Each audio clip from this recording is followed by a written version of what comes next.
por respeto a la puntualidad, bueno, vamos a dar oficialmente inicio a esta actividad en la 11ª semana, UNIPE virtual, este espacio hecho desde la Universidad Pedagógica Nacional, abierto, participativo, que intenta problematizar sobre temas que digamos, de alguna forma están impactando la educación, dialogan con la educación, con nuestro tiempo, con nuestro presente. Darles, bueno, las buenas tardes, la bienvenida. Bueno, veo algunos nombres conocidos, también, bueno, agradecerles esa renovación de votos de confianza que se da en el tiempo. Y bueno, un poco la idea en esta actividad, que va más o menos, y bueno, ahora vamos a ver un poquito la agenda, pero entre 35 y 40 minutos estimamos de trabajo, más un tiempo de diálogo, que hemos dado por llamar 2 años de inteligencia artificial generativa, diálogos para tratar de comprender un presente. Y bueno, en mi caso soy Fernando Bordiñón, un poco el docente anfitrión de esta actividad desde la Universidad Pedagógica Nacional, UNIPE, y me acompaña el doctor Gabriel Tolosa, un colega y compañero de la Universidad Nacional de Luján, doctor en computación, quien, bueno, se ha especializado a lo largo de los años en múltiples investigaciones en ver un poco qué hay debajo de esa caja negra, que son los elementos tecnológicos de la computación. Gabriel ha trabajado estudios pioneros en Argentina en análisis de la web y en el trabajo de los buscadores, y últimamente, bueno, ha sumado a su área de trabajo los grandes modelos de lenguaje, cómo están, digamos, reconvirtiendo, rediseñando, rearmando la experiencia de satisfacer necesidades de información por parte de los usuarios y complejizándolo al tema. Entonces, bueno, lo que vamos a hacer hoy más que nada tiene que ver con un poco una evaluación. ¿Qué ha pasado en estos 2 años de la inauguración de lo que se llamó la era de la inteligencia artificial generativa? Y bueno, Gabriel en la primera parte, a través de un diálogo que vamos a ir llevando, va a tratar de hacer una pequeña recuperación de esto que ha estado pasando, como para darle un marco a esta charla, y sobre el final, o segunda parte, yo voy a presentar, pero mínimamente, sin entrar en mucha profundidad, unas primeras recuperaciones documentales que hemos estado haciendo en el grupo de investigación, que tienen que ver con evidencia, ya no con cómo se debería usar o como orientaciones para utilizar esto, o con consejos, sino tiene que ver, bueno, con nosotros estamos centrándonos en investigaciones alrededor del mundo donde han evaluado en trabajo de campo, ya sea en secundario y universitario. Hoy vamos a presentar datos de secundario mínimo, que en el caso de los americanos, que es lo que más tenemos, de cómo esto, a partir de la evidencia, verdaderamente ha sido utilizado por los jóvenes, adolescentes, para su cotidiano, para su vida escolar, y algunas observaciones también a partir del testimonio de padres y maestros que problematizan y empiezan a cerrar el círculo, porque ahora ya tenemos la evidencia. Así que bueno, esa es un poco la idea. Parroquiales al principio, en el chat tienen, hay una pequeña indicación para... tienen una pequeña indicación para el certificado, para gestionar su certificado de asistencia a este evento. Y ahora les voy a copiar una presentación que vamos a utilizar para que se la puedan descargar, tener, si hay algo que les interese, guardar o ver después, o compartir. Ya les copio la dirección web donde está ese documento compartido. Un momentito.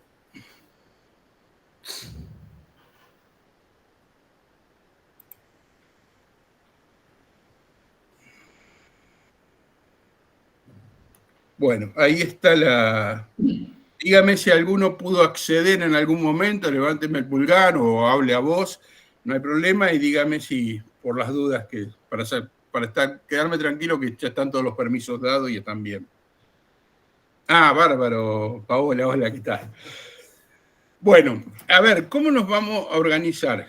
Ahora va a empezar a hablar Gabriel y nos vamos a atender a él y vamos a dialogar con él. Yo me gustaría que en general vayan anotando sus preguntas, sus dudas, sus reflexiones ahí en el chat y vamos a tratar en algún momento de este diálogo de hacer algún break también para que a viva voz puedan también aportar alguna reflexión, alguna pregunta. Entonces, tratemos de ir con esos dos espacios. Bueno, entonces, 2 años de inteligencia artificial generativa, diálogos para tratar de comprender el presente. Abrimos la mesa de trabajo, presentado Gabriel.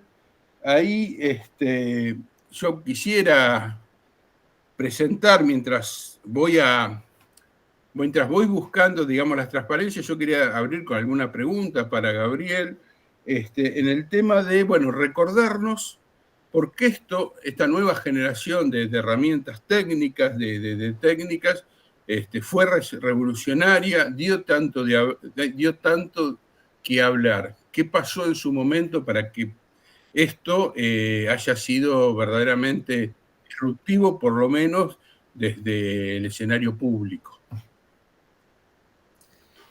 Bueno, buenas tardes a todas y todos. Primero, te agradezco, Fernando, la invitación y a la institución también por permitirme participar en este panel. Y un poco antes de abordar la pregunta tal cual la formulaste, me gustaría dar un par no de definiciones, pero por lo menos dejar un par de conceptos que después nos van a ayudar quizá a justificar o entender algunas cosas que están pasando o que observamos.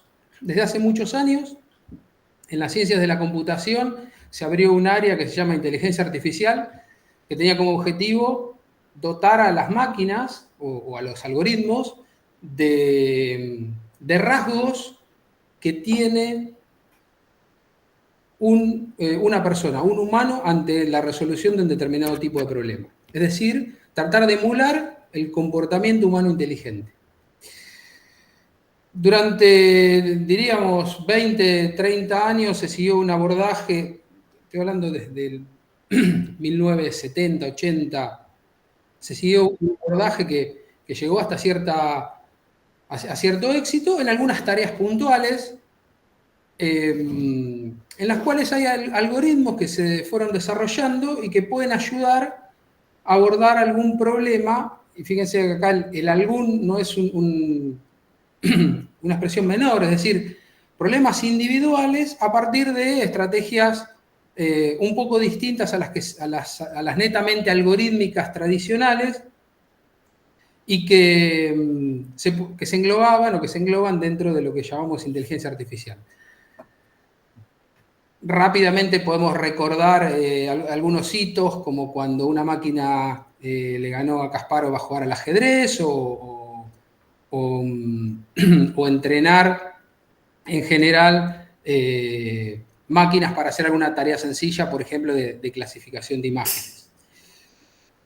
Eso se vio incrementado significativamente en los últimos, diríamos, 7 años, 6, 7 años, con un conjunto de técnicas algorítmicas novedosas, entre comillas, lo de novedosas, porque en realidad algunas ya existían y se las combinaron de nuevas maneras para tratar de procesar muchos datos el muchos tampoco es trivial en la explicación, digamos, muchos datos, tal que se puedan extraer de esos datos patrones de distinto tipo. En algunos casos pueden ser patrones lingüísticos, es decir, cómo se estructura el lenguaje, cómo se estructuran las frases, o patrones visuales, por ejemplo, en una imagen o en un video. El poder procesar muchos datos de alguna manera, digamos, novedosa, contar con la capacidad de cómputo para procesar muchos datos, habilitó la generación de una nueva, digamos, de un nuevo conjunto de herramientas, de una nueva forma de inteligencia artificial que está fuertemente basada en datos, que está mostrando performance superior a los métodos tradicionales que teníamos desde hace 20 años, digamos. Esto lo que hizo rápidamente que los métodos y algoritmos se aplicaran a distintos campos, desde el procesamiento de textos, que eso probablemente nos interese particularmente a nosotros, o al procesamiento de imágenes, o al procesamiento de señales de audio, señales sonoras, mejorando en todos los casos la performance de los algoritmos clásicos, ¿sí? Y voy a dar un ejemplo concreto.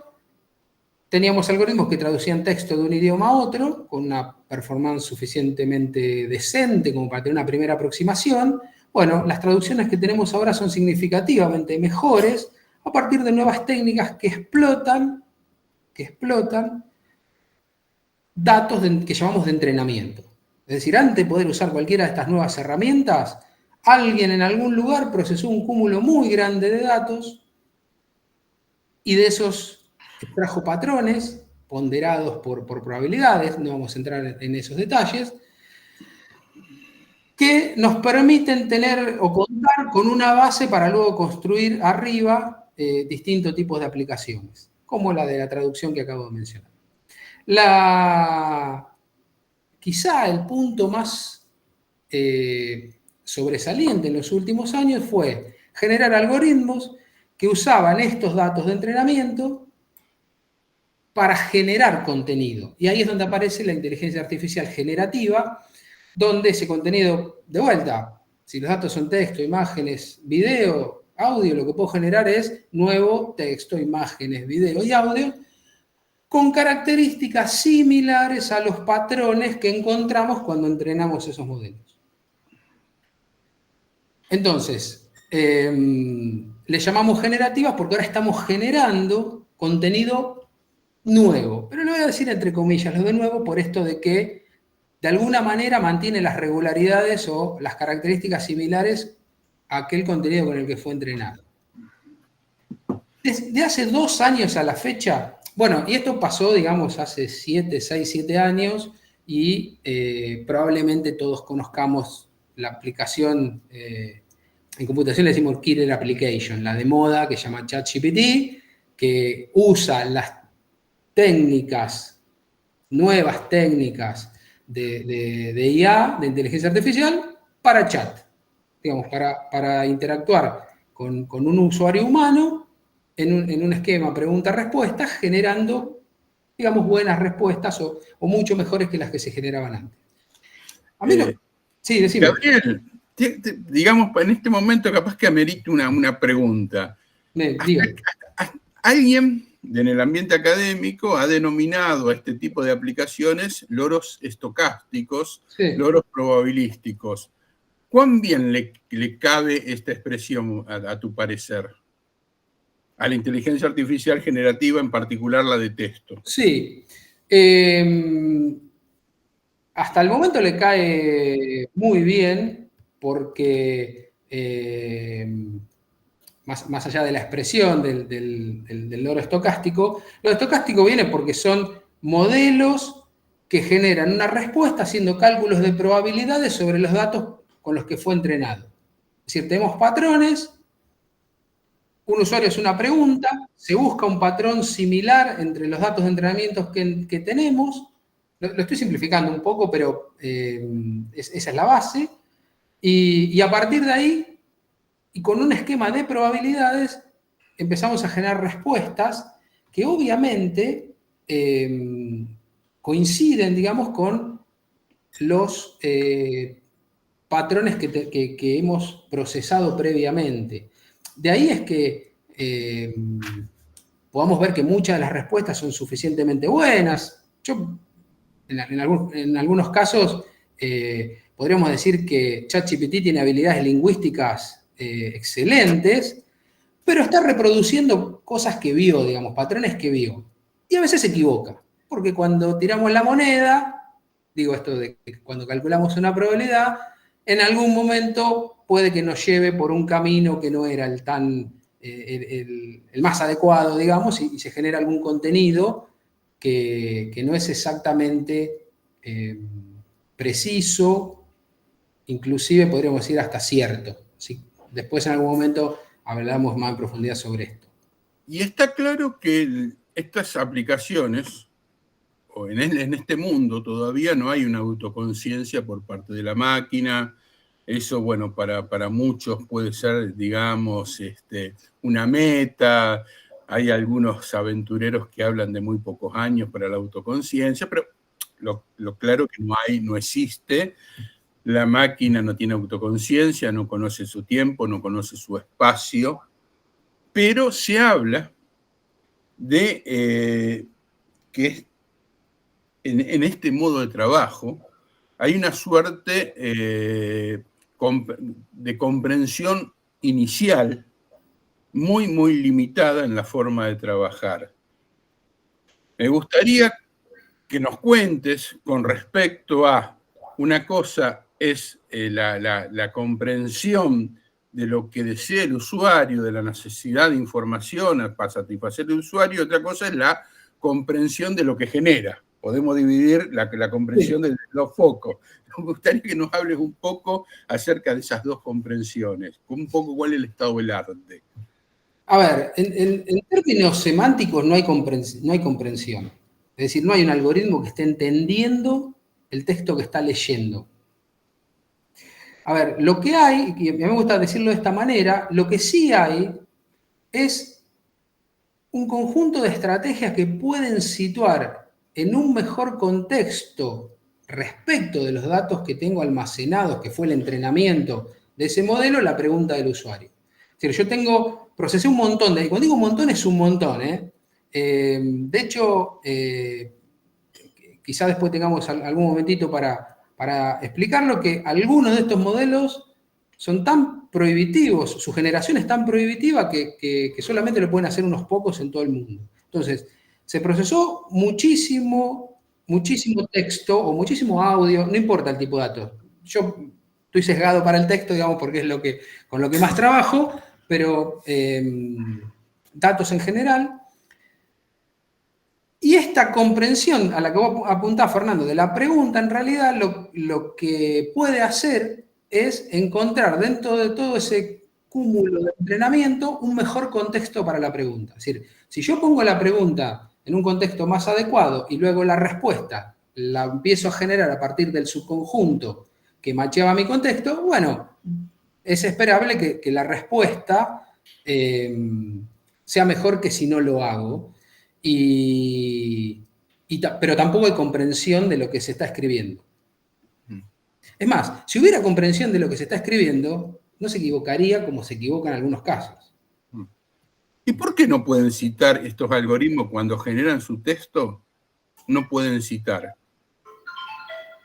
Bueno, los humanos cuando escribimos, por ejemplo, sí, bajo alguna forma académica, científica, nuestra construcción de conocimiento, apelamos a la cita para diversas cosas. Pero ¿por qué esta forma de generación de texto? A lo sumo puede poner alguna referencia abajo como para saber más, pero no citar. ¿Qué pasa ahí? Bueno, un poco por el mismo motivo de la respuesta anterior o de la última parte de la respuesta anterior. La generación es decir, no se está macheando, digamos, estableciendo la coincidencia entre la idea de la pregunta con un cúmulo o un corpus de texto donde esté una respuesta o esté una parte de ella, sino que se procesó un montón de texto, se generaron contextos distintos, y luego yo puse la pregunta dentro de uno de esos contextos, el más adecuado, que en eso funciona bastante bien. Ahora ese contexto está compuesto por, bueno, documentos o datos de distintas fuentes, donde cada una de las partes en realidad pudo haber venido de lugares distintos o de textos distintos. Entonces, claro, citar es muy complejo y requeriría quizá otra capa de software que se dedique específicamente a eso. O un pensamiento o una forma de trabajo más cercana al humano. Bueno, este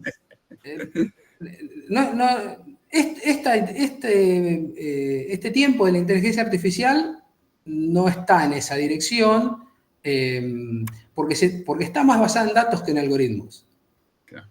O sea, fijémonos que cuando sale una nueva versión de esta killer application, digamos, en realidad la manera de caracterizarlas por parte de las compañías que las generan es con lo que ellos llaman cantidad de parámetros. Entonces dicen, la nueva versión de ChatGPT tiene 200.000 millones de parámetros o 200 billones de parámetros. ¿Qué son los parámetros? Bueno, son la cantidad de piezas de información de longitudes variables que procesó, que les asignó una ponderación y que después puede usar para machear el contexto y para empezar a generar respuestas.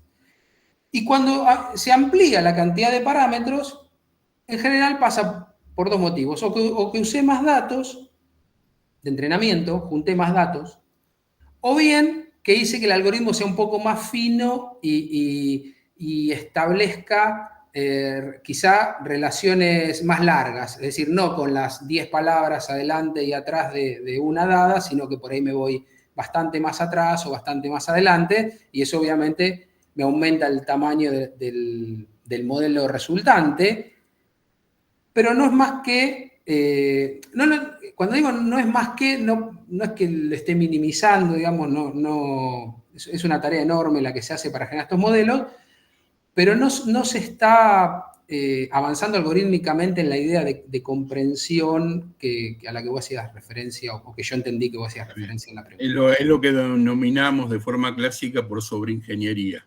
Hacemos la viga, por las dudas, hacemos la viga más grande. Bueno, y también los recursos de hardware que se requieren para hacer eso, ¿no? Bueno, y a partir me acuerdo, cuando salió ChatGPT, bueno, fue digamos, la cosa de moda, todos los medios, todo el mundo probándolo, bla, bla, bla. 2 años a esta parte. Bueno, si podés acercarnos a algunas cosas, bueno, desde tu óptica, qué ha estado pasando y algunas de cosas que valgan la pena mencionar en este tiempo. Lo primero que diría es que en aquel momento, 2, 3 años atrás, parecía que todo iba a suceder ya, que iba a ir muy rápido. Es decir, el pico de expectativas, por distintos motivos, creció rápido, la publicidad mostraba aplicaciones que sobreestimaban capacidades que tenían los modelos. En el ámbito educativo, si lo queremos circunscribir a donde estamos ahora nosotros en esta reunión, íbamos a tener profesores personalizados para los estudiantes, con diversificación de los materiales de aprendizaje, con innovación en los métodos de evaluación, planes de estudio súper personalizados en base al análisis de la performance de los estudiantes. Bueno, yo no veo y tiene cierta lógica que eso pueda pasar de un día para el otro, que se satisfagan esas expectativas o ese pico de expectativas, más aún con lo delicado que es construir, si se quieren, desde diseños curriculares hasta políticas educativas, ¿sí? Que tienen, digamos, un impacto sobre la sociedad,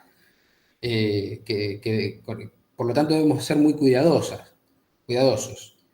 Lo que sí podemos decir es que en estos últimos 2 años se ha mejorado y mucho la automatización de algunas tareas, la traducción se mejoró mucho, la traducción entre lenguas me refiero, hacer un resumen se mejoró mucho, los asistentes virtuales que tenemos en algunos sitios web o en algunas aplicaciones, de responder con algún link a alguna página, ahora pueden generar alguna respuesta un poco más interesante y pueden mantener una conversación, entre comillas, y un accionar más sofisticado.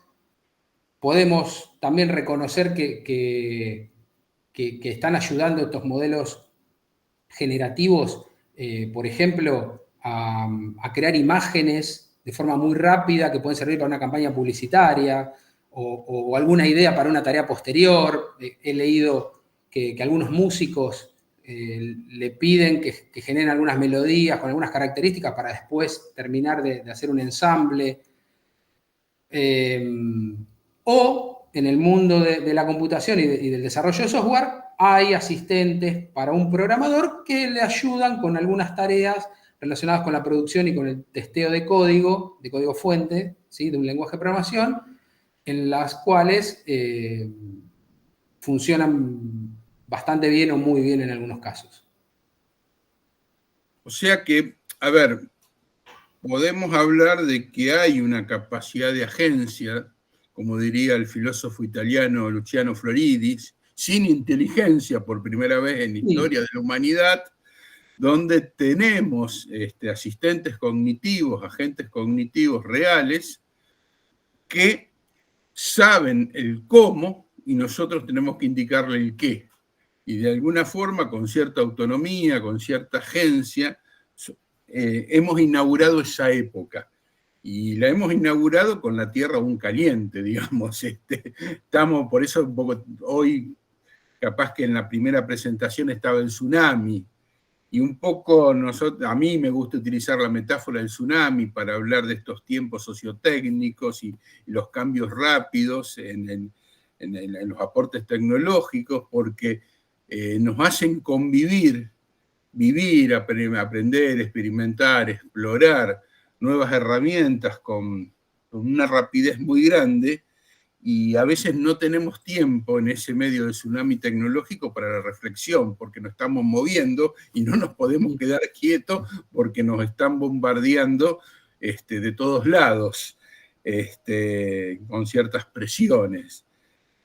Y para ir un poquito esto último que decías, por dónde estamos, también recordar que el tema de la inteligencia artificial generativa fue, un nuevo dorado, entre comillas, un nuevo espacio de ganancias, un nuevo territorio dorado, como eran los dorados de Colombia, de Estados Unidos, de África, un territorio a explorar con mucha potencialidad por parte de empresas, que rápidamente empezaron a tomar estas ideas, las empezaron a incorporar a su software, y empezaron a generar versiones de sus proyectos de software con capacidad de inteligencia, de incorporar técnicas de inteligencia artificial generativa. Y la educación, que ya venía con un movimiento muy rápido de, entre comillas, innovación tecnológica por parte de lo digital, de la pandemia, también se encontró todo un mercado muy importante económico relacionado con el EdTech, con la tecnología educativa, donde esto ayudó también a apalancar y a sostener. Entonces también en el medio de todo eso, y de que mucha gente que vio negocios y no conocía la educación, y creía que la educación era tal cosa, empezó a generar promesas, propuestas que nos llegaban todos los días, a toda hora. Entonces también tuvo esa carga. Por eso un poco también la idea de esta charla de hoy era, bueno, ahora que un poquito se acomodó el tsunami, que el agua está un poquito más calma, bueno, empecemos a ver qué está pasando. Bueno, Gabriel, para continuar, bueno, quería un poco ya cerrando esta primera parte, ir hacia el lado de los problemas, que nos cuentes a ver la persistencia de problemas que siguen estando hoy en relación a esta nueva generación de tecnologías. Ni bien arrancaron, algunos de los problemas que se encontraron fueron, digamos, como una tasa inaceptable, lo voy a decir así, de respuestas erróneas, que tenía que ver un poco por la naturaleza de cómo está construida las herramientas. Datos de entrenamiento, preprocesados, cálculo de probabilidades, patrones asociados a esas probabilidades, y luego el macheo o hacer coincidir una pregunta con un contexto para partir y empezar a generar. Y en algún momento hubo como que refinar de alguna manera, o poner un módulo, es un módulo de software que chequea que se haya reducido la cantidad de respuestas erróneas o inconsistentes que generaban los modelos. A ver, lo voy a decir de otra manera. Siempre responden. O sea, el no sé no es una respuesta aceptable. Sí, sí, sí. Siempre responden. Yo le he preguntado. La lista de 10 elementos siempre la completan. Exacto. Yo le he preguntado por 10 investigadores de ciencia de la computación con tales características de Argentina. Los 3 primeros son ciertos, conocidos, lo he sentido nombrar y demás. Y después me agregó 7 que no solamente no son investigadores de ciencia de la computación, sino que escribieron lo que la herramienta decía que había escrito. Pero eso es un tema de diseño. Las empresas, a ver, contexto también. Los 3 o 4 modelos más poderosos generativos pertenecen a 4 compañías privadas, norteamericanas las 4, y que deben tener su agenda propia, tanto bueno, su agenda propia en todos los aspectos que uno quiera considerar. Y por lo tanto, habrán considerado que siempre había que dar una respuesta. En algunos casos, esas respuestas que eran incorrectas o engañosas, le llamaban alucinaciones, que el algoritmo alucinó. Bueno, por no decir que se equivocó, le decíamos alucinación, y tenía que ver en realidad con que de todos los caminos que tenía por un árbol de probabilidad, eligió el que no tenía que elegir. O el que peor calidad tenía para la pregunta que se había hecho. Y esto un poco se explica también porque los datos de entrenamiento... Sí. En el aire, si yo no tengo autoconciencia, yo no tengo comprensión, el no sé, ¿cómo lo expreso? Bueno, al principio no había ningún tipo de expresión, después hay una técnica que mejoró mucho la calidad de las respuestas, que inclusive permite mitigar algunas respuestas peligrosas que podría dar un chat generativo, que se llama aprendizaje por refuerzos por retroalimentación humana.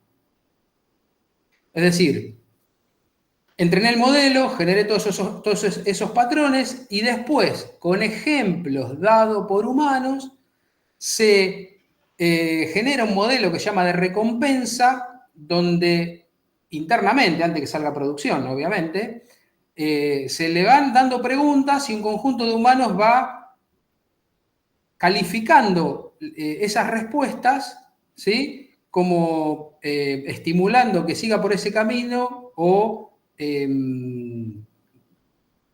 o haciendo lo contrario, digamos, o diciéndole que no vaya por ese camino, y eso lo que termina haciendo es reajustando de alguna manera su arquitectura de ponderaciones internas para ir por caminos que un conjunto de humanos, y esto no es menor, le dijo que estaba bien, ¿sí? Y no vaya por donde le dijimos que estaba mal. ¿Qué pasa con esto? Y la escalabilidad de eso es limitada. Donde hay interacción humana, con cúmulos de datos que nos superan, pero por millones y millones y millones,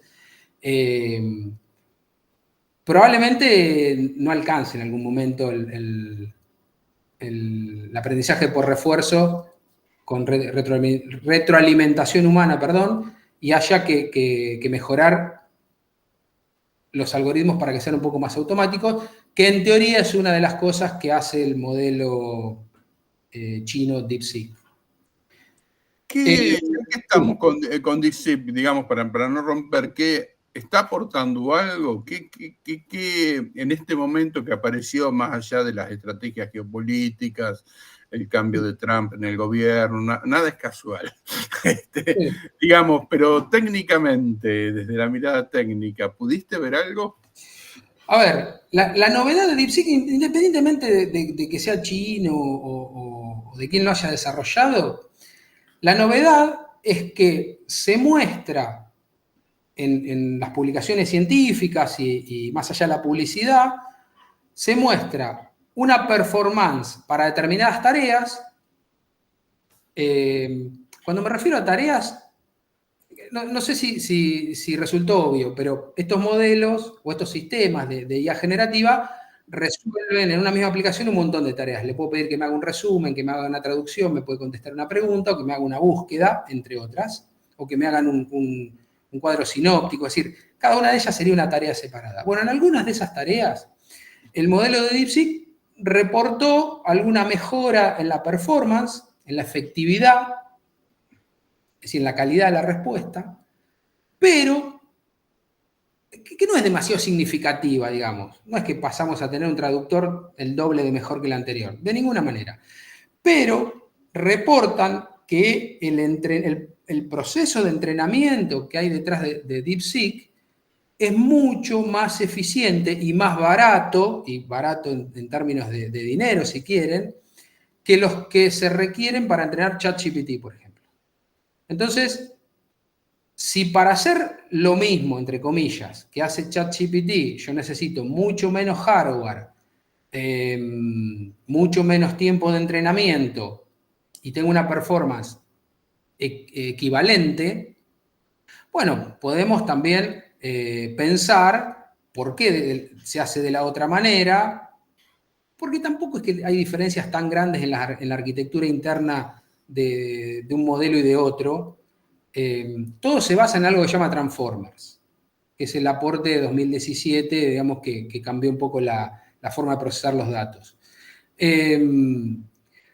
Entonces, si mostramos con una arquitectura que las cosas se pueden hacer con una performance equivalente, pero mucho más eficiente, bueno, nos podemos preguntar también si en vez de los modelos de lenguaje, los grandes modelos de lenguaje, ser algo exclusivo de OpenIA, que es el que hace ChatGPT, Gemini, que es de Google, Cloud, que es de una empresa llamada Anthropic, o Llama, que es de Meta, el dueño de Facebook, si eso no está mucho más al alcance de la mano de otros simples mortales como nosotros, que tenemos mucho menos poder de cómputo que esas 4 empresas que he mencionado. O sea, por un lado está el aporte, si se quiere decir, de hacer la cosa de otra manera, más eficiente, con menos consumo de recursos, y por otro lado, también han abierto una puerta al conocimiento. Bueno, cómo se hacen las cosas. Sí, acá hay que decir 2 cosas. Primero, vamos a ver cómo evoluciona lo de DeepSeek para ver si la comunidad científica, o sea, tenemos una nueva manera de hacer algo, alguna entre comillas, teoría nueva, bueno, la estamos poniendo a prueba, tenemos que poder reproducir reproducir lo que hizo DeepSeek y aplicarlo en otros ámbitos y ver que se mantenga esa performance para darle valor al aporte en cuanto al conocimiento. Si eso en realidad avanza, bueno, DeepSeek pone a disposición, es un poquito más abierto que otros, digamos. Acá tenemos dos cosas y hay que tener cuidado con eso. Cuando alguien dice que su modelo de lenguaje es abierto, como Llama, por ejemplo, el de Facebook, en realidad la aplicación completa de IA generativa tiene dos partes, datos y algoritmos. En general, lo que son abiertos y uno se puede descargar son los datos. El preentrenado, digamos, el corpus preentrenado con los pesos, los billones de parámetros y demás. Después ahí hay un montón de algoritmos donde nosotros construimos qué hacemos con esos datos. Sí. Y ahí es donde varía... Que se comporte como un traductor, que se comporte respondiendo respuestas a preguntas. Como un traductor o como tu traductor, digamos, con el mismo como un corrector gramatical, digamos. Podemos tener el traductor Bordi, el traductor Gabriel, el traductor Claudia, etc. Con algoritmos parecidos pero diferentes. Entonces, cuando dicen esto es open source, bueno, hasta ahí los datos en general, en algunos casos están disponibles, los algoritmos no tanto, porque de la enunciación que hay en el paper, a codificar eso, o sea, código fuente disponible hay poco y no del proceso completo, con lo cual, bueno, la reproducibilidad es todo un desafío. Se está trabajando en eso, hay que dejar que pase un poco de tiempo. Pero bueno, pero si esto es como dice ser, para mí es positivo, digamos. Gabriel, para terminar esta primera parte y abrir a una ronda de preguntas, el año pasado, más o menos con la colega Lucila Duguera, escribimos un artículo sobre algunas cuestiones sociotecnológicas que tenían que ver con estos servicios nuevos. Y vos, en tu parte del artículo, abordaste el problema del error y o la mala respuesta, o el error, o el sesgo, digamos, diferentes aspectos de la falla del algoritmo, lo abordaste y los ligaste a que no es lo mismo que se falle en un lado que se falle en otro. Como para terminar, ¿podrías darnos algunas pistas para pensar este error y si lo podemos traer a la educación mejor? Sí. A ver, hay después tantos usos de estas herramientas como usuarios. Cada uno después la utiliza para una necesidad dentro de un contexto. Cuando yo utilizo la herramienta en un contexto que conozco, que medianamente domino, que puedo entender de qué se trata y la utilizo como un ayudante que me ahorra, por ejemplo, un tiempo para hacer un resumen inicial que yo después voy a pulir o para hacer una traducción inicial que después voy a utilizar para un siguiente proceso dentro de mi secuencia de trabajo. Bueno, si se equivoca, digámoslo así, probablemente yo esté en condiciones de darme cuenta, de valorar la implicancia de ese error y corregir en el camino. Si el usuario que le pide algo a la herramienta no controla el dominio del problema que está abordando, a ver, dicho mal y pronto, no tiene ni idea de lo que está preguntando, sin embargo le pregunta, lo primero que va a pasar es que no está en capacidad de darse cuenta si hay un error o no. Y no es lo que le pasó a Pergolini en el ejemplo que hizo en ese minuto y medio, que no se dio cuenta de que la máquina le dio un ejemplo equivocado. Bueno, déjalo ahí. Y lo segundo es que probablemente tampoco pueda valorar, o sea, como no puede valorar que eso es un error y qué tan grande, qué tanto metió la pata, digamos, tampoco se puede valorar la implicancia que tiene en lo que yo estoy haciendo. Entonces, Si yo le estoy diciendo, haceme una traducción porque le voy a mandar un mail a un amigo nuevo que conocí en Facebook, pero que habla en inglés, y ahí se equivoca, hasta diría se equivoca mucho, y las implicancias de ese error no van a ser graves, no va a haber demasiados problemas. Puedo lidiar con ese error. Ahora, si lo que le estoy preguntando tiene que ver con alguna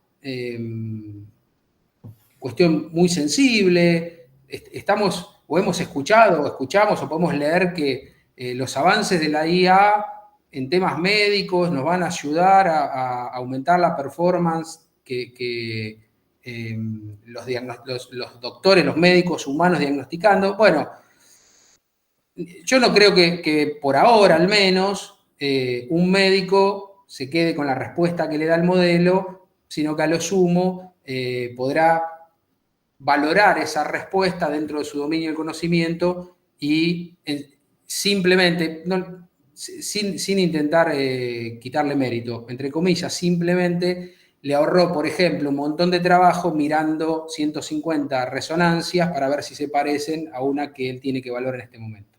Pero después la respuesta final va a pasar por el, o debería pasar en este caso, por quien puede valorar el impacto del error y en todo caso descartarlo.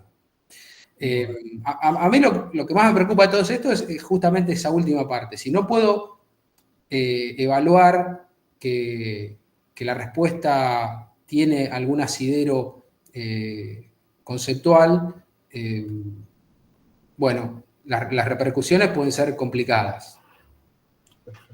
O sea, esto ya da vuelta en educación la taba y ya no es deseable el desarrollo del pensamiento crítico, como venimos diciendo siempre, sino ahora el desarrollo del pensamiento crítico es la base para poder convivir, para poder trabajar con estos nuevos agentes cognitivos.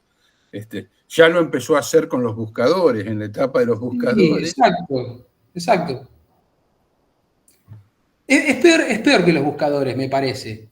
Porque cuando uno traía información de un buscador, al menos estaba mirando la fuente.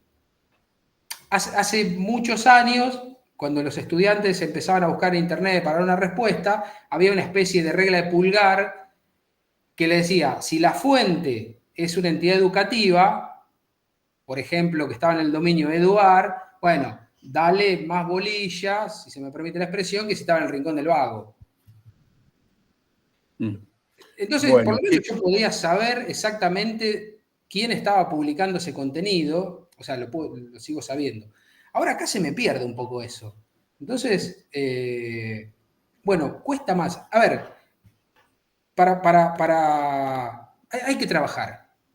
Es decir, bueno, con la respuesta que nos dan hay que trabajar. Sí. Como siempre, exacto. Como antes hubo que trabajar, ahora habrá que hacer otro tipo de trabajo donde resaltemos eso que vos acá dijiste, el pensamiento crítico va a ser fundamental, o es fundamental. Bueno, se nos está yendo el tiempo, como siempre. Quiero, bueno, respetar un poco la idea que nos propusimos. Voy solamente, bueno, primero agradecer a Gabriel tremendamente por esto. Vayan dejando sus reflexiones, sus comentarios en el chat, ya ahí veo, hay comentarios interesantes.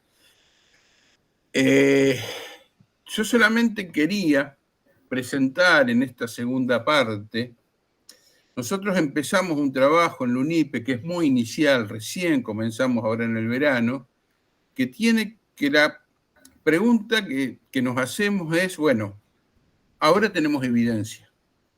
Pasaron 2 años y pico, tenemos evidencia de cómo se ha utilizado esto, de las percepciones, de las experiencias, de la enseñanza, de los aprendizajes realizados.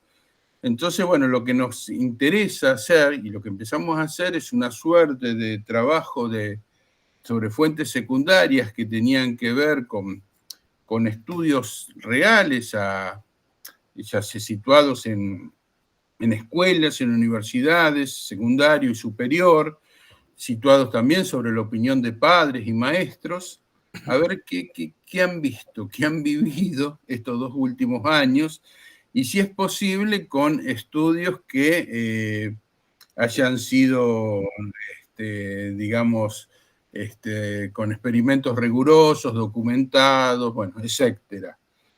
Y solamente, bueno, decir que empezamos a trabajar esto este verano en la universidad y nos hemos encontrado con mucho material. Que hay mucho material para sistematizar de distintos países del mundo, no únicamente de Norteamérica, que a veces lleva un poco la línea adelante inicialmente en este tipo de estudios, pero hemos encontrado experiencias de muchos países. Y solamente, bueno, hicimos un pequeño recorte para compartir con ustedes en el documento que ahí tienen el link, que nosotros vamos a dejar abierto ese documento para que lo puedan descargar.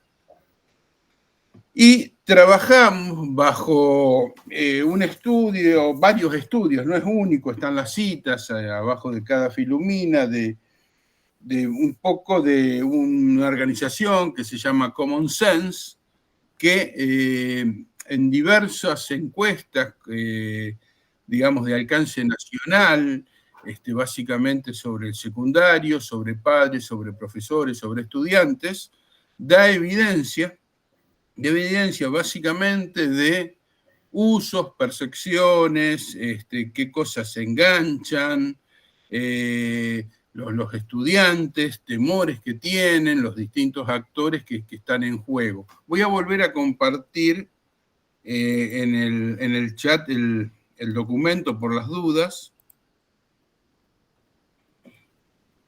A ver, ahí quedó compartido de nuevo. Digamos, porque vamos a ir un poco, no muy apresurado, pero vamos a tratar de avanzar un poquito para cerrar en un ratito. Entonces, hicimos esta primera recopilación. Esta primera recopilación parte de... estoy tratando de cambiar. Bueno, parte de ahí, de una presentación de la Escuela de Graduados de Harvard, donde ellos sistematizaron varios estudios, y ellos nos están diciendo de que en esa población de adolescentes entre 14 y 20 y 22 años, un estudio de septiembre del año pasado, ellos han encontrado, ellos han visto que la mitad de los jóvenes norteamericanos, en particular, ha utilizado la inteligencia artificial en algún momento, pero este estudio y otros más que no vamos a mostrar, pero también afirman esto, se encuentra que los dependientes, los jóvenes dependientes a diario de estas aplicaciones son muy pocos. O sea, no están causando una alta dependencia diaria de su uso. Eso es, digamos, coincide con otros estudios. Después, bueno, ¿para qué lo usan? Básicamente, se concentra en obtención de información. Es como una suerte de continuidad de lo que se venía haciendo con los buscadores de Internet, pero ahora ya esa información ordenada, empaquetada, presentada, de acuerdo a la complejidad de la consulta del prompt que logre hacer el usuario. Y el otro uso principal es la generación de ideas, para apoyar, digamos, la creatividad, como para darle alternativas, como para generar propuestas para hacer cosas. Y después, bueno, dentro de la parte de la creatividad en sí, bueno, ahí hay números de que básicamente la mayor proporción, 1 de cada 3, está para hacer dibujos, y luego para hacer música, y otro tanto para programar.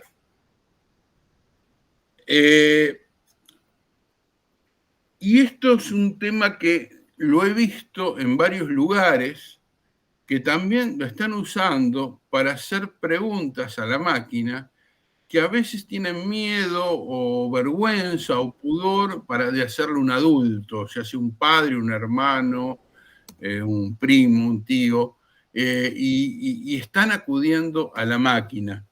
Nosotros tenemos datos nacionales de una base de datos sobre 3.000 personas en Argentina, que se hizo indagaciones sobre usos de ChatGPT, Y nosotros en el estudio de Argentina, que todavía no lo mostramos, lo estamos procesando, hemos encontrado que en estudiantes de superior hay alrededor de un 10% que manifiestan hacerle preguntas a la máquina que podrían ser hechas a un profesional, a un familiar o a un referente religioso.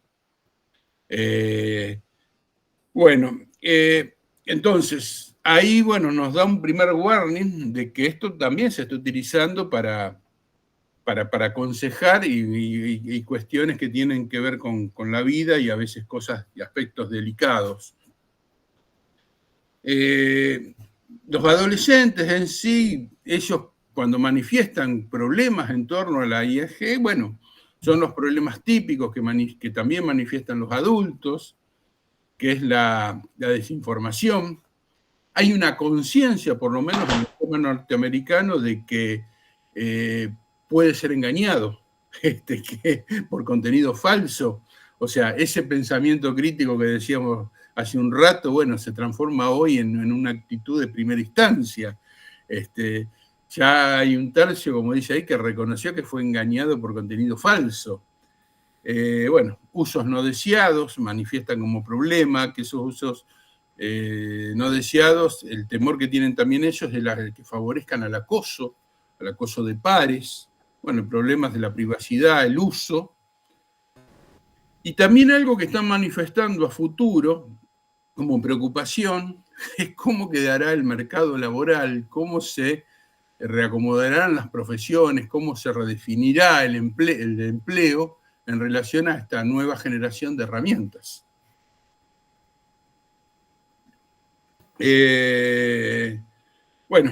También hay cierta desconfianza dentro de los problemas sobre que esto no está en el aire, que estos son productos de grandes empresas tecnológicas y hay una cierta desconfianza entre sus intereses de modelos de negocio y lo que prioricen y la salud mental y el bienestar de los jóvenes en el uso.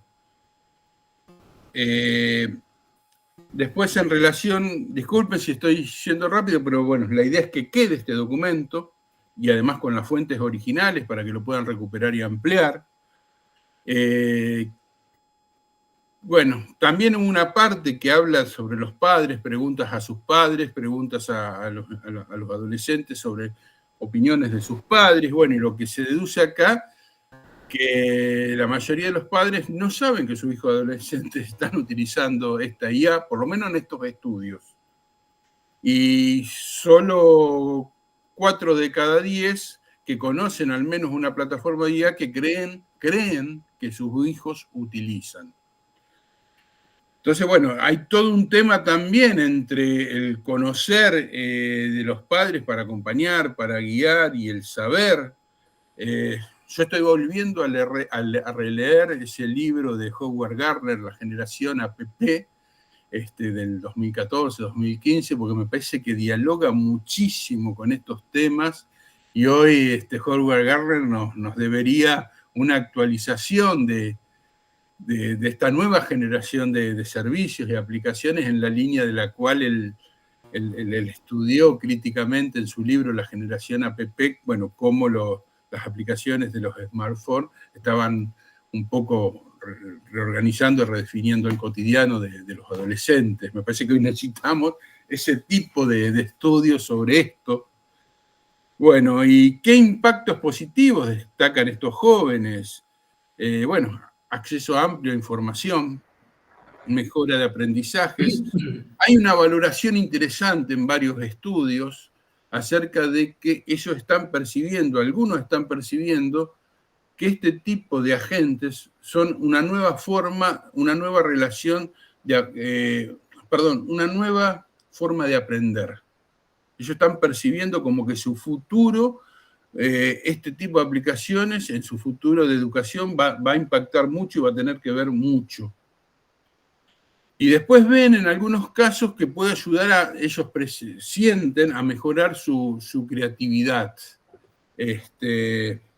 Ahí el caso, esa imagen de la anciana asiática tenía que ver con con una pérdida de un nieto, con un fallecimiento, y que en su momento trató de entrenar un modelo de inteligencia artificial generativa con la personalidad de la abuela. O sea, para tratar de reproducir la personalidad de la abuela y para tratar de hablar con la abuela. Esto creo que fue el primer episodio de Black Mirror del año 2013, parece, bueno, que era una distopía muy larga, parecía en ese momento, y hoy hay herramientas que supuestamente esto se puede llegar a hacer, y tenemos adolescentes que hasta pueden tener apropiaciones. Entonces digo que, ¿qué quiero decir con esto? Que hay disrupción, esto no es neutro. Bueno, los que no usan la IA, esos jóvenes que no usan la IA, bueno, esgrimen alguna serie de razones que también son estudiadas, que son planteadas. Algunas razones tienen que ver con el no conocer, no saber, y otras tienen que ver con temores, y otras tienen que ver con que no es compatible con su forma de ser en el mundo en que están esas aplicaciones. Y esto es algo que empecé a ver, y lo estoy discutiendo con mis colegas, que hay algunos estudios donde ya se categoriza por raza a los adolescentes, y hay evidencia en varios estudios, por lo menos en Norteamérica, que hay evidencia que jóvenes latinos, negros y asiáticos, bueno, es joven latinos y negros, pero también otros incluyen a los asiáticos, tienen una probabilidad significativamente mayor de utilizar la inteligencia artificial generativa. Es como que declaran, ya sea usos para el cotidiano y usos relacionados con la escuela, una mayor intensidad que los jóvenes blancos, por ejemplo. Muchas preguntas tendrá que ver con falta de capital social, hipótesis quedan dando vuelta, tendrá que ver con algo socioeconómico, tendrá que ver con la integración a una sociedad de la cual, digamos, a veces se ven como marginados o propensos a ser marginados, no sé, pero yo por lo menos desde la educación, una de las preguntas que me interpela es esto: ¿por qué este tipo de jóvenes de estas razas están utilizando más que la IA con más intensidad que los jóvenes blancos? Y bueno, y después al final tratamos de recuperar algunos datos, algunas pinturas que tenían que ver con qué sucede en la escuela, con la inteligencia artificial generativa, básicamente en el secundario. Y bueno, ya hay un uso que empieza a ser evidente dentro de las escuelas, y ellos declaran que tanto la usan como para trampas en tareas y exámenes como para potenciar sus aprendizajes. Eso es lo que les decía hace un ratito, que algunos están percibiendo que esto puede ser un enfoque moderno del aprendizaje, y por ende puede ser una herramienta que se integre a la escuela, por lo menos dentro de sus imaginarios.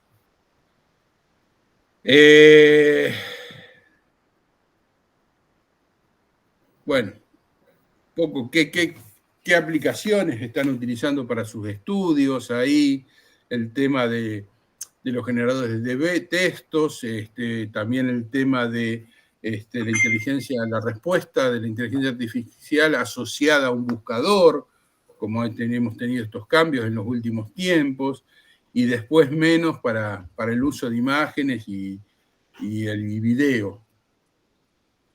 Y acá un poco, con esto quiero recuperar lo que terminó diciendo Gabriel. Cuando vamos a la escuela, ¿con qué problemas se encuentran? El tema de que se destaca en estos informes, en estos estudios, como un key finding, como una conclusión clave, los alumnos más jóvenes pueden no saber lo suficiente sobre un tema como para reconocer cuando la información que reciben de una herramienta de la inteligencia artificial generativa es sesgada o inexacta. Ese es un tema importantísimo.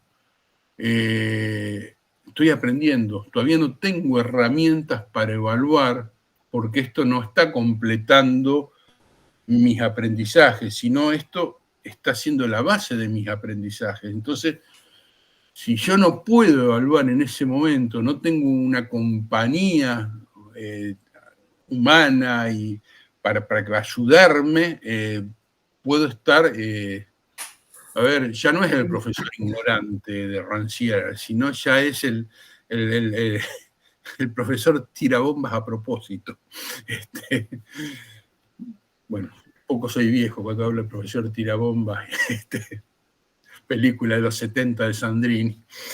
Bueno, entonces, bueno, uno de los principales retos que se enfrentan los profesores padres, bueno, es guiar a los estudiantes, eso dan los estudios, como que eso hoy la pregunta, bueno, ¿cómo acompañamos en la adopción, en el uso, en la problematización, en la reflexión sobre estas herramientas? Y bueno, ya cerrando, yo recojo estos 3 elementos a un modo de cierre provisorio sobre esta evidencia. Estamos hablando que todo esto ya no es me parece o creo que, sino es evidencia. ¿Qué se dijo? ¿Qué pasa? ¿Qué sucedió? ¿Qué no sucedió? Y bueno, los estudiantes del secundario, bajo la evidencia de USA, en particular bajo ese filtro, estamos hablando en este momento, han desarrollado rápidamente hábitos, inquietudes y opiniones sobre la IA y cómo su uso afecta al aprendizaje y el mundo en general.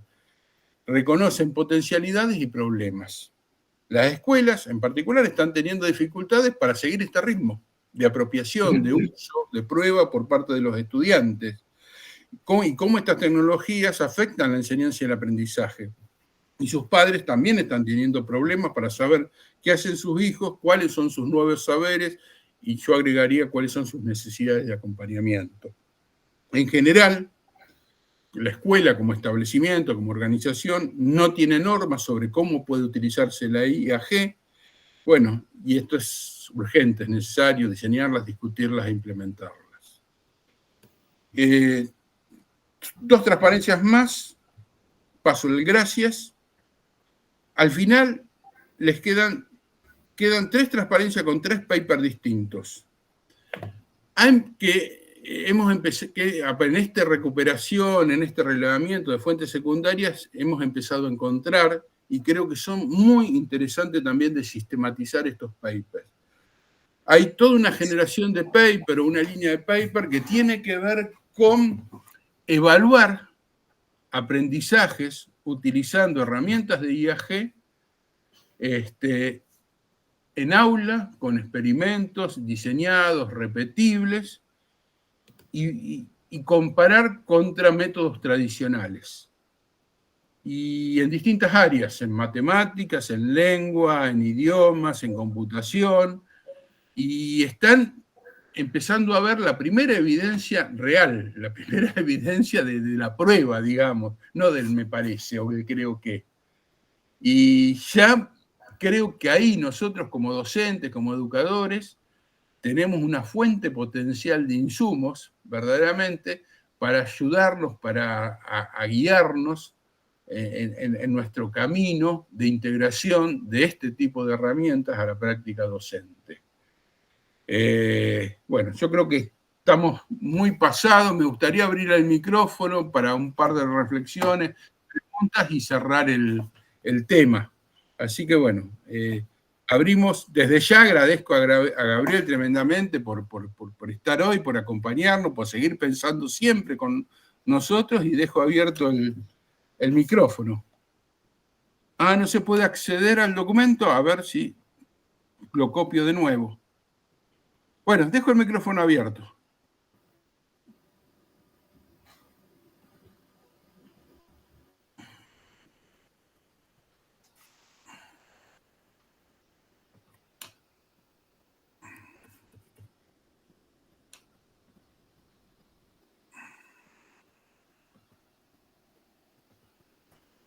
A ver, copio de nuevo ahí en el chat por las dudas.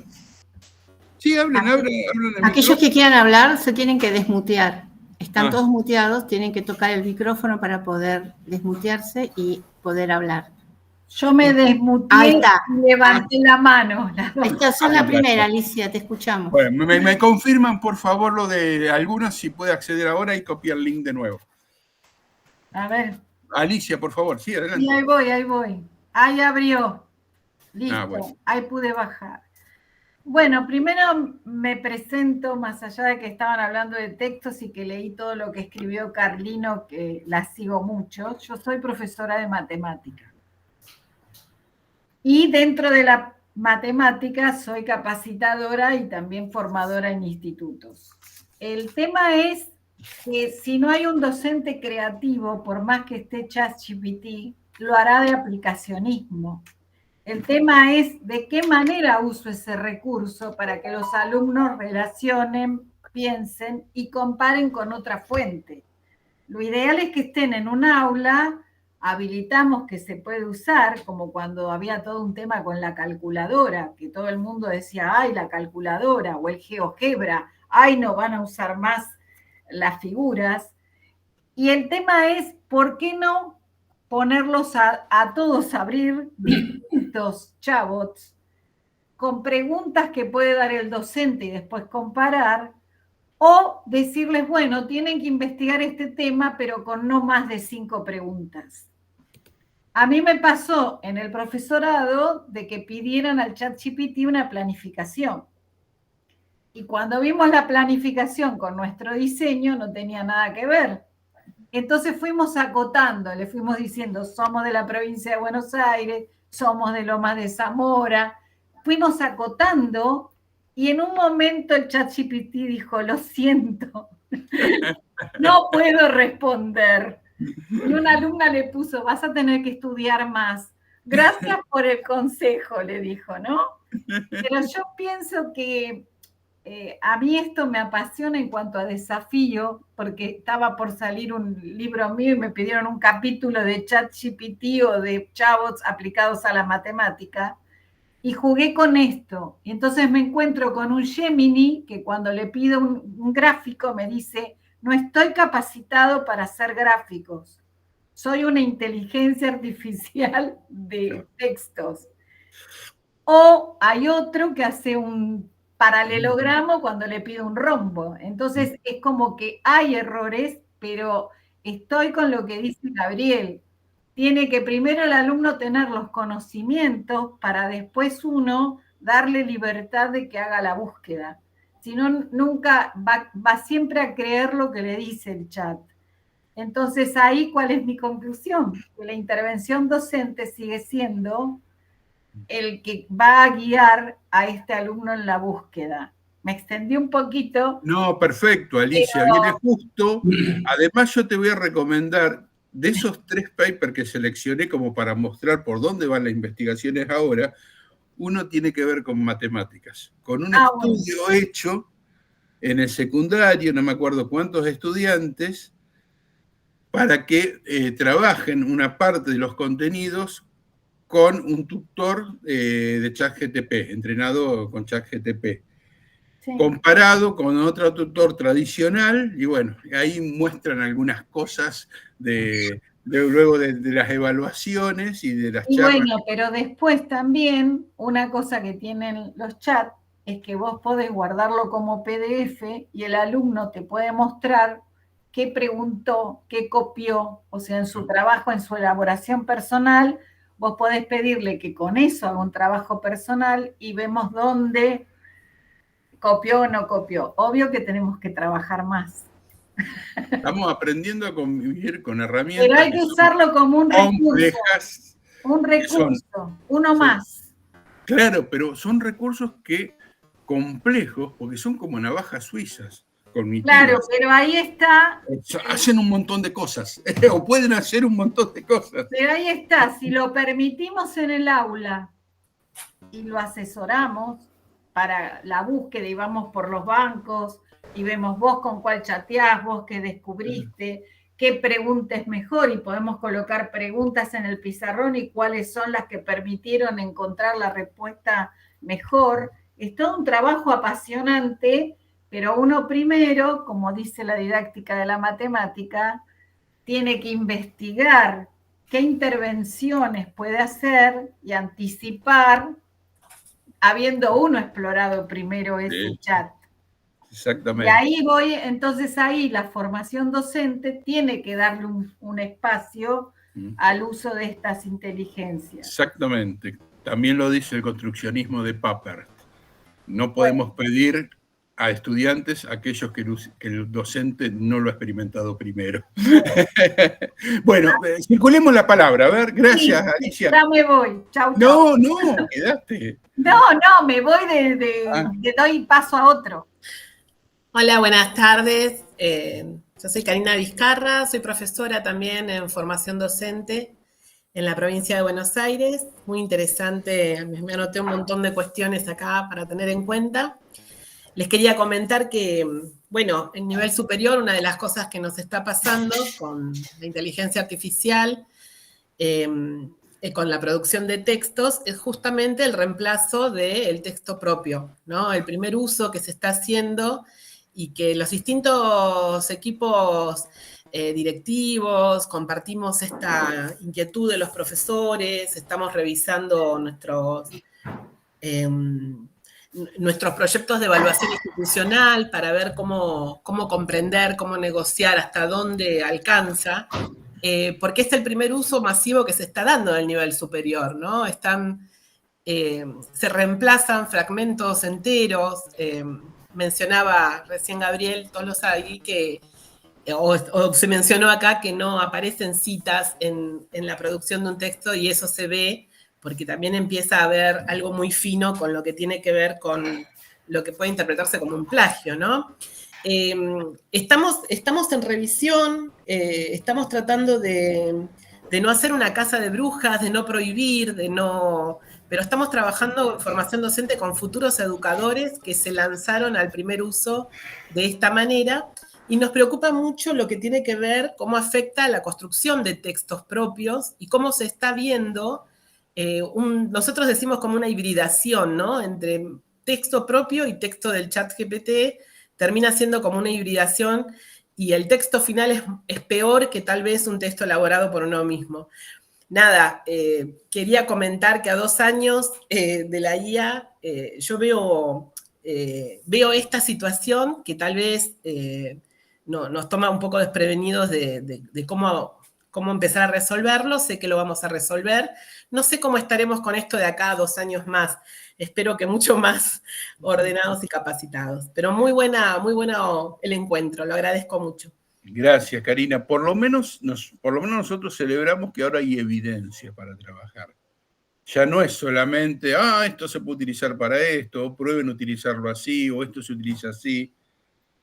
Lo que empezamos a celebrar, que ya hay evidencia en investigaciones concretas, con estudios, con análisis, distintos métodos, que de alguna forma nos están dando las primeras pistas acerca de, bueno, verdaderamente aquellos casos que han sido superadores, que se han podido incorporar bien a estas herramientas, y en aquellos casos donde se volvieron a repetir cosas que ya se repitieron, que ya sucedieron con otras tecnologías de la educación. O sea, eso creo que es lo que se inaugura ahora, ese momento que nosotros como educadores vamos a empezar a tener ese soporte de la evidencia de pares de verdaderamente qué ha pasado.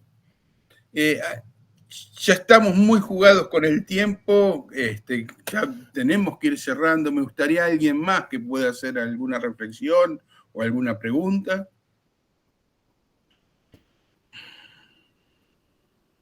Acuérdense que ahí está la dirección del formulario para anotarse y pedir el certificado, ahí en el chat.